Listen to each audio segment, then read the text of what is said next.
வருகின்ற சனிக்கிழமை சனி பிரதோஷம் அப்படிங்கிறது வருது. ரொம்ப அற்புதமான நாளுங்க, தவற விட்டுறாதீங்க. சிவவிரதங்கள்ல உயரியதா சொல்லப்படுறது நம்மளுக்கு நல்லா தெரியும். பிரதோஷ விரதம், அதுலயும் குறிப்பா இந்த சனி பிரதோஷத்தை குறிப்பிட்டு சொல்லுவாங்க.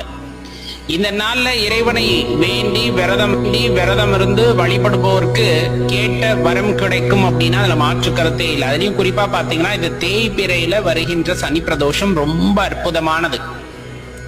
இந்த நாள்ல நம்ம விரதம் இருந்து வழிபாடு செய்யும் போது உடல்ல பிணி பீடை நோய் நொடிகள் இருக்கு அப்படின்னா அது நீங்கும் அப்படின்னு உறுதியா சொல்லப்படும்.